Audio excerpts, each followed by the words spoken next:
আসসালামু আলাইকুম। একে টিউটোরিয়ালের পক্ষ থেকে আমি মোহাম্মদ সেলিম শেখ বলছি। আজ আমি আপনাদের সামনে যে বিষয়টি নিয়ে আলোচনা করব সেটি হচ্ছে Microsoft Word 2007 part 5 editing section. আজকে আমি যে বিষয়গুলো আলোচনা করছি তার মূল বিষয় হচ্ছে এডিটিং সেকশনে যে অপশনগুলো আছে কোনটায় কি কাজ হয়, কিভাবে কি করতে হয় সেই বিষয়টি আমি অবশ্যই আজকে আপনাদের জানাবো। আর আপনারা যদি নতুন ভিজিটর হয়ে থাকেন অবশ্যই আমাদের পেজটি লাইক, শেয়ার, কমেন্ট করবেন এবং সাবস্ক্রাইব করে অ্যাক্টিভ থাকবেন। তো এখন আর কথা বাড়াচ্ছি না, আমাদের মূল প্রোগ্রামে চলে যাচ্ছি। সে পূর্বের মতনই স্টার্ট বাটন ক্লিক করছি, ওয়াল অ্যাপসে যাচ্ছি এবং মাইক্রোসফট অফিস এবং মাইক্রোসফট অফিস ওয়ার্ড 2007 ক্লিক করছি। আচ্ছা, প্রোগ্রামটি রান হয়ে গেছে অলরেডি। তো আমাদের যে কাজগুলা হাতে হাতে করতে গেলে অনেক সময় লাগবে লিখে লিখে করতে গেলে, তাই আমি কিছু টেমপ্লেট আগে তৈরি করে রাখছি। সেই টেমপ্লেটটি এখন ওপেন করছি। Part MS Word part 5। দেখেন এখানে আমার একটা প্যারাগ্রাফ লেখা আছে। সেই প্যারাগ্রাফটির মধ্যে কিভাবে এডিটিং সেকশনের প্রত্যেকটা পার্ট কিভাবে অ্যাপ্লাই করব তা আমি এখন আপনাদের দেখাবো। এখন প্রথম আমি যে বিষয়টি দেখাতে যাচ্ছি, প্রথমে হচ্ছে ফাইন্ড সেকশন। এই ফাইন্ড সেকশনটি আপনি কিবোর্ড শর্টকাট থেকে কন্ট্রোল এফ চেপে আনতে পারেন অথবা এখানে ক্লিক করে আনতে পারেন, কন্ট্রোল এফ, অথবা এখানে ক্লিক করে আনতে পারেন। তো এই কন্ট্রোল এফ এরকমের যে শর্টকাটগুলো আছে আমি ভিডিও ডিসক্রিপশনে প্রথমেই ডাউনলোড লিংক আকারে দিয়ে দিব। এবং আজকে ইনশাল্লাহ আমাদের মাইক্রোসফট ওয়ার্ড 2007 এর হোম বাটনের যতগুলা পার্ট আছে ইনশাল্লাহ শেষ হয়ে যাবে আশা করছি। এবং নেক্সটে আমি আপনাদের সামনে যে বিষয়টা আলোচনা করব ইনসার্ট সেকশন, ইনসার্ট এই সেকশনের এগুলা নিয়ে অবশ্যই আজকে এটা শেষ হয়ে যাবে। তো আপনারা যদি পিসের কোনো টিউটোরিয়াল আপনাদের প্রয়োজন হয় সেক্ষেত্রে ডিসক্রিপশনে আমাদের প্রত্যেকটা পার্টের আমি লিঙ্ক দিয়ে দেব। প্রত্যেকটা পার্ট আপনি ক্লিক করে দেখতে পারবেন। যে কোনো সময় কোনো একটা ভুলে গেল আপনি ওই পার্টগুলা দেখে শিখতে পারবেন। তো এখন আমি দেখাচ্ছি যে ফিন বাটনের কাজটা কি। ফিন বাটনের কাজটা হচ্ছে আপনার কোনো তথ্যকে খুঁজে বের করা। প্রথম ফিন্ডের কাজটা হচ্ছে কোনো ওয়ার্ড, কোনো পেজ আপনার খুঁজে বের করা। এখন আমি প্রথমে যে ফিন হোয়াট এখানে বলতেছি আপনি কি খুঁজতে চাচ্ছেন। তো যা আমি খুঁজতে যাচ্ছি যে একটা ওয়ার্ডকে খুঁজতে যাচ্ছি, যে এখানে মনে করেন যে কমেন্ট লেখাটিকে আমি খুঁজতে যাচ্ছি অথবা এন্ড লেখাগুলোকে আমি খুঁজতে যাচ্ছি। এই এন্ড লেখাকে আমি খুঁজতে চাইলে আমার যখন অনেক বড় পেজ থাকবে, 100 পেজ 200 পেজের কোনো ডকুমেন্ট থাকবে, তখন আমার এই এন্ড কে এর মধ্যে থেকে খুঁজে বের করতে অনেক কষ্ট হবে এবং খুঁজে পাবো না। তখন আমি জাস্ট এই এন্ডটা লিখে হোয়াটে লিখে সার্চ দিলে আমার এন্ডকেও খুঁজে দেবে। তাই আমি এখানে এন্ড লিখছি, এন্ড লিখে এন্ড লিখে ইন্টার দিলে দেখেন আমার এই এন্ডকেও খুঁজে পাইতেছে এবং যতগুলো এন্ড আছে ও একটার পর একটা এভাবে দিলে ও এন্ডগুলোকে আমরা দেখাই দিতেছে। এটা হচ্ছে ফিন্ডের কাজ। এখন এই ফিন্ডগুলা এখানে অবশেষে লেখা আছে do want to search beginning, আবার শুরু থেকে সার্চ করবেন কিনা তাই জানাচ্ছে। আপনার এই সার্চগুলো আপনি কিছু অপশন ভিত্তিক করতে পারেন, যে আপনি চাইতেছেন যে ওই এন্ড লেখাটা কোনো ম্যাথের যদি এন্ড হয় সেটা টিক দিয়ে দিতে পারবেন, সাউন্ড হইলে এটা দিয়ে দিতে পারবেন। মানে এরকমের এই অপশনগুলো দেওয়া আছে, আপনারা পরে এক এক করে দিয়ে দেখবেন। তো প্রথমত ডিফল্ট ওয়ার্ড দেওয়া থাকে, যে কোনো একটা হইলেই ওরা খুঁজে বের করবে। রিডিং হাইলাইট হইলে এগুলাও খুঁজে বের করে দেবে এরকম আর কি। কারেন্ট শুধু সেকশনে যদি হয় তাও এটাই করবে, বা মেনি ডকুমেন্ট। তো এইভাবে আপনি সবগুলো দিয়ে দেখবেন। আমি জাস্ট একটা দিয়ে দেখালাম যে এন্ড। এখানে আমি আর একটা দেখাচ্ছি যে আমি লাইককে খুঁজে বের করার জন্য আমি করতেছি। ফাইন্ড করতেছি। তাহলে আমি লাইক লিখলাম, এই লাইক নেট দিলে দেখেন যে লাইক কেউ বের করে দিছে। এই যে এখানে আর একটা লাইক আছে, এই যে এখানে আর একটা আছে, এই যে যতগুলো লাইক আছে খুঁজে বের করে দিতেছে। এই হচ্ছে আমাদের ফিন বাটনের কাজ। এখন হচ্ছে আমি নেক্সট যে বিষয়টা দেখাবো সেটা হচ্ছে রিপ্লেসের কাজ। রিপ্লেস, এখন রিপ্লেসের কাজটা কি আর রিপ্লেসটাকে আমি কিভাবে আনবো। রিপ্লেস তো এখানে ক্লিক করে আনতে পারেন, অথবা Ctrl+H যদি কিবোর্ড থেকে চাপেন তাহলে রিপ্লেস চলে আসবে। তো আমি এখানে ক্লিক করে রিপ্লেসকে নিয়ে আসছি।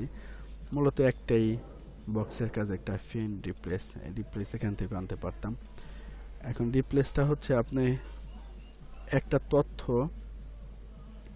অথবা একটা ওয়ার্ড আপনার পেজের মধ্য থেকে খুঁজে ওর পরিবর্তে অন্য একটা তথ্য লিখবেন।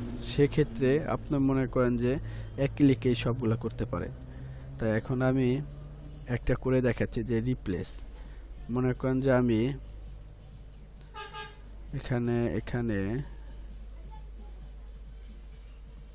আচ্ছা এখানে যে মাই লেখাগুলা মাই চ্যানেল, যে মাই টুকু রিপ্লেস করে ইওর লিখব। সেক্ষেত্রে আমি কি করব, এখানে আমি ফিন্ড হোয়াটে দেব হয়েছে মাই। এখন আমি যেটা করতে চাচ্ছি সেটা হচ্ছে রিপ্লেস উইথ, এই বক্সে লিখব রিপ্লেস উইথ হচ্ছে ইওর। এখন লেখার পরে এখানে একটা অপশন আছে যে প্রথম যেটা পাবে তাকেই রিপ্লেস করবে। একটা হচ্ছে 1 by 1, একটা হচ্ছে যত মাই আছে সব হয়ে যাবে, ইওর হয়ে যাবে। তো সেক্ষেত্রে হয়েছে রিপ্লেস অল। তো আমি রিপ্লেস অল করে দেখাচ্ছি যে দেখেন রিপ্লেস অল দেওয়ার সাথে ওকে, এই যে সাবস্ক্রাইব ইওর চ্যানেল হয়ে গেছে। দেখছেন আমার যতগুলো মাই লেখা ছিল সব ইওর হয়ে গেছে। এখন আমি দেখেন যে একটা একটা করে কিভাবে করবেন। সেক্ষেত্রে হয়েছে এখানে আবার ইওরের পরিবর্তে আমি মাই লিখি ইওর। আমি চাচ্ছি যে ইওরটা প্রথম যে ইওরটা আছে এটাকে রিপ্লেস করে শুধু মাই লিখে দেবে। তাহলে কি করব, আবার মাই লিখলাম, একটা রিপ্লেস ক্লিক করছি,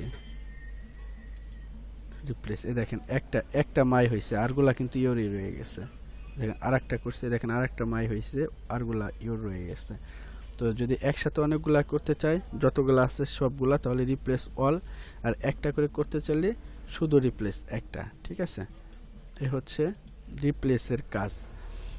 এখন নেক্সটে আর একটা বিষয় হচ্ছে যে এই বক্সে এই যে গোর কি কাজটা, গোটুর কাজটা হচ্ছে আপনার যখন একটা ডকুমেন্টে 100 বা 200 পেজ রইল, অথবা 5টা পেজ রইল, 10টা পেজ রইল, আপনার নির্দিষ্ট কোনো একটা পেজে আপনি চলে যাইতে চাইতেছেন। তো সেক্ষেত্রে আপনার এই গোটুটা কাজে লাগবে, যে আপনার এই স্ক্রল বার ধরে টেনে নিচে না যেয়ে আপনার নির্দিষ্ট পেজে ও একবারে নিয়ে যাবে। অথবা সেকশন, কোনো একটা সেকশনে যাইতে চাইতেছেন, কোনো একটা লাইন, কত নাম্বার লাইনে যাইতে চাইতেছেন, বুকমার্ক, কমেন্ট, ফুটনোট, তো এগুলা আপনার যেটাই যাইতে চাবেন সেটা এখান থেকে গো টু হোয়াট, এখান থেকে সেটা আপনি আগে সিলেক্ট করবেন। এরপরে এখানে সেটা লিখবেন, যে লেখার পরে আপনার ওটা চলে আসবে। জাস্ট আমার এখন তো একটা পেজ আছে, তাই আমি যা আছে এখানে সবগুলা কপি করে আমি একটা পেজ তৈরি করছি, যে আমি সম্পূর্ণটা কপি করলাম। কপি করার পরে আমি জাস্ট পেজ বাড়ানোর জন্য এটাকে পেস্ট করে বাস, দেখি আমাদের কয়টা পেজ হয়েছে। মোটামুটি 5টা পেজ হয়েছে। এখন এই 5টা পেজের মধ্যে হচ্ছে আমি গো টু সেকশনের কাজটা আমি অ্যাপ্লাই করব।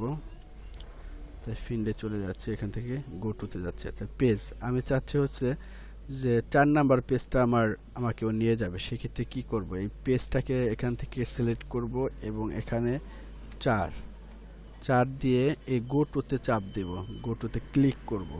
ক্লিক করলে কি হবে, 4 নাম্বার পেজে নিয়ে গেছে। দেখেন স্ক্রলে ক্লিক করে চেপে ধরলে লেখা আসতেছে পেজ নাম্বার 4।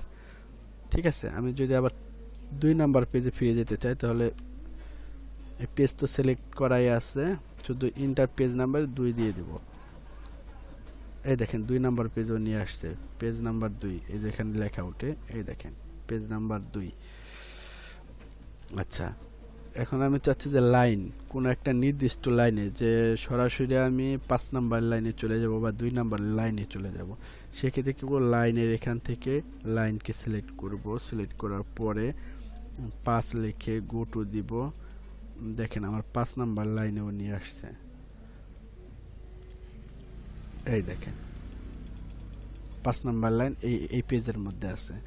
আবার মনে করেন যে আমি 20 নাম্বার লাইনে চলে যাব, সেই ক্ষেত্রে এই দেখেন ক্লিক করার সাথে সাথে এই পেজটা ওপেন করে দিয়েছে। 20 নাম্বার লাইনটাই চলে গেল।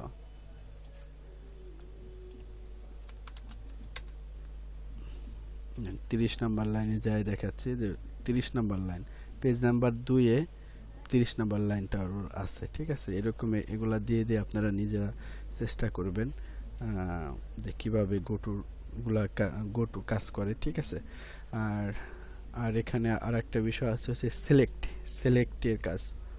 সিলেক্টের কাজটা কি, সিলেক্টে প্রথমে আছে, সিলেক্টে গেলে এডিটিংয়ের সিলেক্টে গেলে সিলেক্ট ওয়াল হচ্ছে পুরা পেজে যত লেখা আছে সব সিলেক্ট করার জন্য সিলেক্ট অলে ক্লিক করলে সব সিলেক্ট হয়ে যায়। দেখেন এই দেখেন পুরা 5 পেজে যতগুলো আছে সব সিলেক্ট করে ফেলাইছে এক ক্লিকে। অথবা আপনি যে একটা পেজে বা এসে আপনি কার্সার রেখে আপনি কন্ট্রোল এও যদি দিয়ে থাকেন কিবোর্ড থেকে, তাহলে আপনার পুরা পেজের এটা সিলেক্ট হয়ে যাবে। দেখেন হয়ে গেছে, এই হচ্ছে সিলেক্ট অলের কাজ। এবং দ্বিতীয় হয়েছে আপনার সিলেক্ট অবজেক্ট। সিলেক্ট অবজেক্টের কাজটা কি, অবজেক্টের কাজটার জন্য আপনার একটু কাজ করে দেখাইতে হবে। যে এই কমেন্টের এখানে আমি আগে একটা অবজেক্ট তৈরি করতে হবে। এই অবজেক্ট আমার করা নেই। দেখেন এখন সিলেক্ট করলে সিলেক্টগুলো হইতেছে না, কারণ এখানে অবজেক্ট কিছু করা নেই। এই অবজেক্টটি ক্লিক করে আসছি, এই দেখেন এখন মার্ক করলে এই দেখেন কিছুই হচ্ছে না, তার মানে অবজেক্টটা আগে তৈরি করতে হবে। আচ্ছা ফিরে গেলাম আগের অপশনে। আচ্ছা একটা অবজেক্ট তৈরি করছি জাস্ট অল্প সময়ের মধ্যে। ইনসার্ট,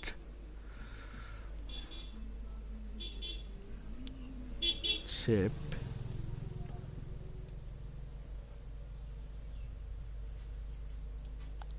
এটা হচ্ছে আমাদের একটা অবজেক্ট। তো একে আমি নিচে দিয়ে দিচ্ছি behind font, bring to font, back to, send to back, forward, send forward,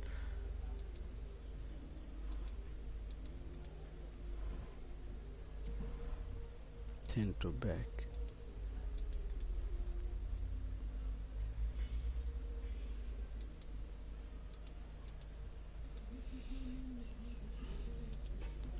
আচ্ছা এই যে পেজের মধ্যে এটা একটা গোল চাক দিয়ে এখানে আমার একটা কিছু টেক্সট অ্যাড করি। হ্যালো, দেখেন এটা কিন্তু একটা অবজেক্ট। এগুলা হচ্ছে ডকুমেন্টের মধ্যে যখন আমি মার্ক করতেছি অবজেক্ট কিন্তু মার্ক হচ্ছে না, কিন্তু একে মার্ক করব কিভাবে, বা একের অধিক অবজেক্ট আছে এই ধরনের, তখন আমি তাদের মার্ক করব কিভাবে। তখন এই সিলেক্ট অপশনে গিয়ে সিলেক্ট অবজেক্টে ক্লিক করে দেখেন এভাবে যদি করি, তাহলে এই দেখেন অবজেক্টকে মার্ক করছে, শুধু লেখাগুলোকে কিন্তু মার্ক করে না। এই হচ্ছে সিলেক্ট অবজেক্টের কাজ। অবশ্যই আপনারা নিজেরা বারবার চেষ্টা করে দেখবেন। এগুলা যত দেখবেন ততই শিখবেন, যত প্র্যাকটিস করবেন ততই শিখবেন। এরপর হচ্ছে select text with similar formatting. এখন এটা হচ্ছে আবার আরেকটা কাজ, যে আপনি চাচ্ছেন যে নির্দিষ্ট কোনো ফরম্যাট সহ বা কোনো ডিজাইনকে আপনি সিলেক্ট করবেন। একই পেজের মধ্যে ওই ফরম্যাট যতগুলা থাকবে সবগুলাকে আপনি সিলেক্ট করবেন, সেক্ষেত্রে এটি কাজে লাগবে। আমি চাচ্ছি এখানে সাবস্ক্রাইবটিকে ইতালিক করে এর একটা কালার দিয়ে দেওয়ার জন্য। আচ্ছা এখানে সাবস্ক্রাইবকে আবার করছি, ইতালিক করছি। আচ্ছা একই ফরম্যাটে আমি কয়েকটা সাবস্ক্রাইব করছি আপনাদের দেখানোর জন্য।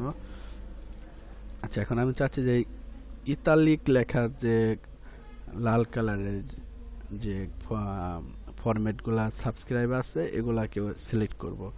শুধু এই তিনটাই সিলেক্ট হবে, বা এরকমের যতগুলো লেখা থাকে সিলেক্ট হবে। সেই ক্ষেত্রে আমি এই সিলেক্ট টেক্সট উইথ সিমিলার অবজেক্টের মাধ্যমে সিলেক্ট করতে পারবো। তো এখানে ক্লিক করছি, এই দেখেন সিমিলার এই অবজেক্টগুলোকে শুধু ইয়ে করছে।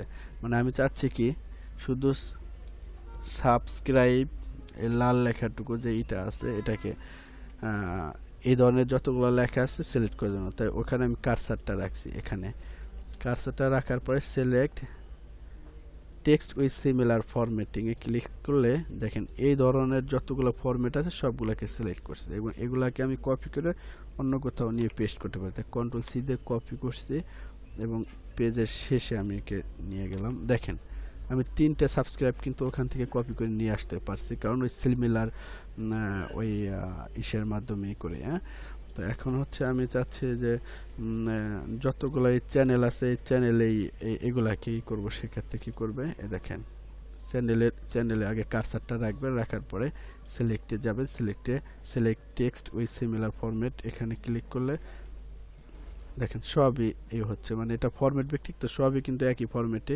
তাই ওইটাই করছে। তাই এটাকে আমার আগে হয়েছে একটা ফরম্যাটে ফিরিয়ে নিতে হবে। ঠিক আছে, তাই আমি চাচ্ছি এই যে তো এইভাবে আর কি আপনি ই করতে পারেন। ঠিক আছে, আপনি নির্দিষ্ট কোনো বিষয় অনেকগুলো ডকুমেন্টের মধ্যে থেকে similar select text with similar formatting এর মাধ্যমে আপনি ওকে আলাদা করে কপি পেস্ট করতে পারেন অথবা ওর উপরে কোনো কাজ চালাতে পারবেন। এই হচ্ছে আজকে আমার টিউটোরিয়ালটি। আশা করি আপনারা বুঝতে পারছেন এডিটিং এর সেকশনের কাজগুলা। তো এর মধ্যে যদি আপনার কোনো জানার থাকে, কোনো কিছু না বুঝে থাকেন, অবশ্যই আমাকে কমেন্টের মাধ্যমে জানাবেন।